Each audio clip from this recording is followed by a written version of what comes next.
मौलाना को लग रहा है, देखिए वैसे तो उनका दुख हमें जायज़ लगता है, मंजिल उन्हें मिली जो शरीक सफ़र न थे।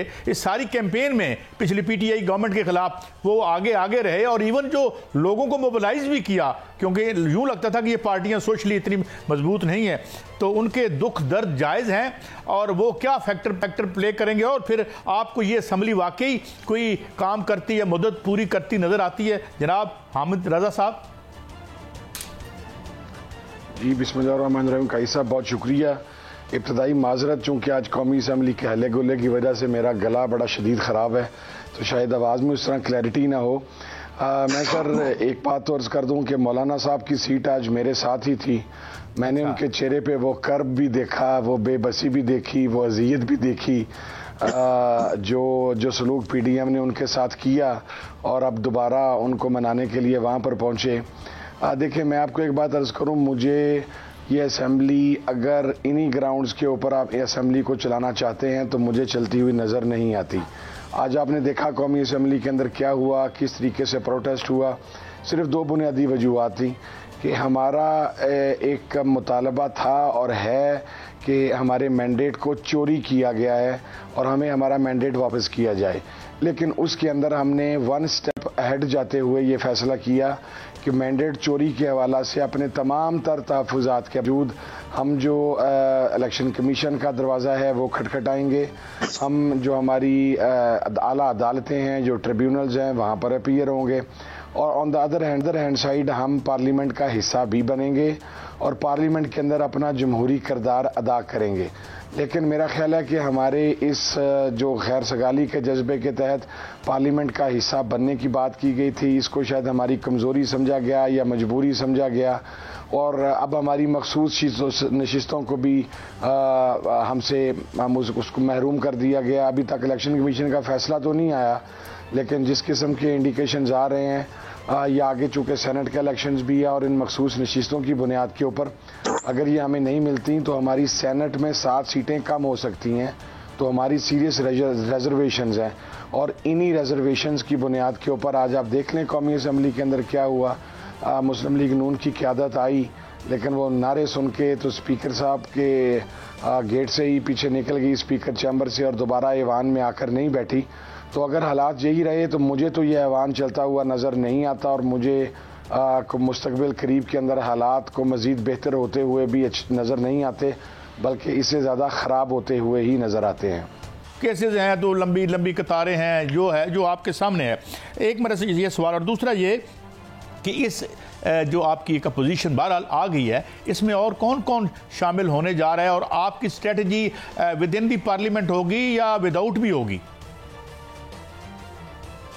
अच्छा देखें काई साहब, मैं सबसे पहले एक बात अर्ज़ कर दूं, मेरे भाई एहसान अफजल साहब ने ये बात कही कि हमने को 3 मरतबा IMF को लिख के ये कहा कि आप पैसे ना दें, पाकिस्तान को डील ना दें। ये बात हक़ाइक़ के मुकम्मल मुनाफी है। जब IMF का वफद पाकिस्तान आया और ज़मान पार्क में इमरान खान साहब से मुलाकात हुई तो इमरान खान साहब की इंडोर्समेंट के बाद ही IMF ने वो पहली किस्त जारी की थी। अभी भी जो हमने ख़त लिखा है उसके अंदर हमने कतई ये बात नहीं की कि पाकिस्तान को दूसरी किस्त जारी ना की जाए और पाकिस्तान को पैसे ना दिए जाएं। ये बात मैं रिकॉर्ड के ऊपर लाना चाहता हूँ कि ये बात हक़ाइक़ से मुतसादिम है।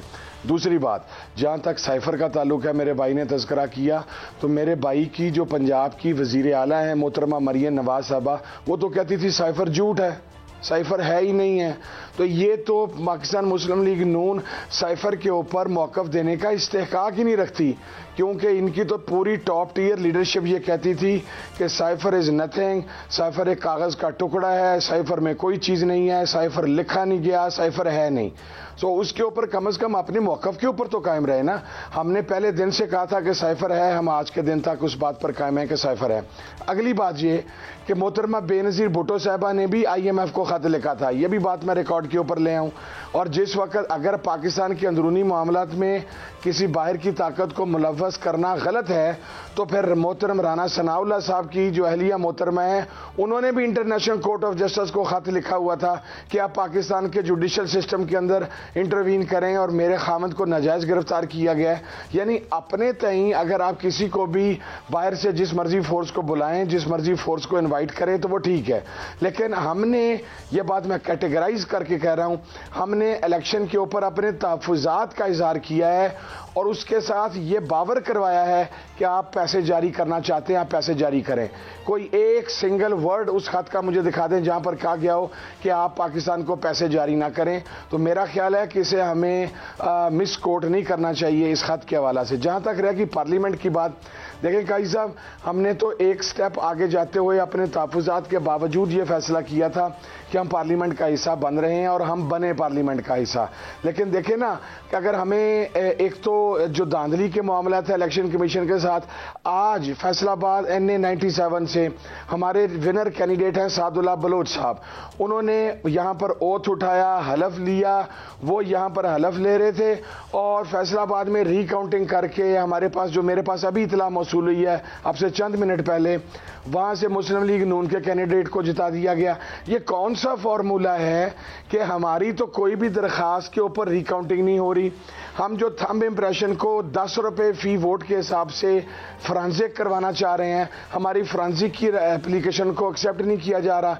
आज से 3 रोज पहले 20,000 वोट मुस्तरद करके हमारे विनर कैंडिडेट को उसकी एब्सेंस के अंदर हरा दिया जाता है और अब्दुर्रहमान कांजू साहब को जिता दिया जाता है। 20,000 वोट मुस्तरद करके अब्दुर्रहमान कांजू को जिता दिया जाता है। आज फैसलाबाद से अली गौर को जितवा दिया जाता है। तो मुझे ये तो बताएं ना कि इलेक्शन कमीशन का फॉर्मूला क्या है। हमारे केसेस ट्रिब्यूनल को फॉरवर्ड करें। हमने फिर भी ये कहा कि हम अदालतों में फेस करेंगे, हम आ रहे हैं, लेकिन अब इलेक्शन कमीशन कहता है जी मखसूस नशिस्तें डाउटफुल इसलिए कर दी कि उसके अंदर उन नशिस्तों की बुनियाद के ऊपर हम सेनेट की सबसे बड़ी लार्जेस्ट पार्टी बन जाएंगी, कायदे ऐवान वहाँ पर हमारा आएगा, जो कि एक्सेप्टेबल नहीं है। अगर ये मखसूस नशिस्तें हमें नहीं दी जाती तो सेनेट में हमारी 7 सीट्स कम होंगी, जिसके बुनियाद के ऊपर हम सिंगल लार्जेस्ट पार्टी नहीं रहेंगे। यही बुनियादी मकसद है कि इनको सेनेट में भी इनकी नशिस्तों से महरूम किया जाए। इनको कौमी देखे ना, सुबह खैबर पख्तूनख्वा में 90 नशिस्तें हैं हमारे पास, उन 90 नशिस्तों के ऊपर अपोजिशन के टोटल जितने MPA जीते हैं उनसे ज्यादा मखसूस नशिस्तें हैं। अब ये कह रहे हैं कि हम जीत के जो सीटें आए हैं वो थोड़ी हैं, जो हमारे हक हिस्से के अंदर बनती हैं 25 के करीब सीटें, वो सारी की सारे हमें अलॉट कर दी जाएं। यानी आपका एक MPA 1.5 खातून को मुख्तर सीट ले जाए, ये कोई माले गनीमत तो नहीं है ना, ये कोई माले मुफ्त दिले बेरहम तो नहीं है। इसके ऊपर हमारा आइन और कानून वाज़ेह है। तो हम तो पार्लियामेंट्री सिस्टम का हिस्सा बनना चाहते हैं। एहतजाज हमारा जमहूरिया का, वो एहतजाज तो चलता रहेगा, लेकिन अगर आप हमें दीवार से इस हद तक लगा देंगे तो फिर जो आज ईवान के अंदर होता रहा, मैं आपको यकीन दहानी करवा रहा हूं, अभी ये वो हालात उस नेज तक नहीं पहुंचे जहां पर आप ये देखेंगे कि ये ईवान चल ही नहीं पाए। चला तो आज भी नहीं, ख्वाजा आसिफ साहब भी अपनी बात नहीं कर सके, मुस्लिम लीग नून की लीडरशिप भी साइन करके तो वो स्पीकर चैम्बर से के रास्ते से मैदान से उन्होंने राय फरार इख्तियार कर ली। लेकिन अगर आप चाहते हैं कि ये पार्लियामेंट चले तो उसको चलाने का एक जमहूरी और आइनी तरीका है, वो ये है कि हमारे किरदार को तस्लीम किया जाए, हमारे मैंडेट को तस्लीम किया जाए। तो 100 बिस्मिल्लाह, हम असम्बली के इजलास के अंदर शिरकत भी करेंगे, हम इस असम्बली को चलाएंगे भी, लेकिन दीवार से लगाएंगे तो ये असम्बली नहीं चलेगी।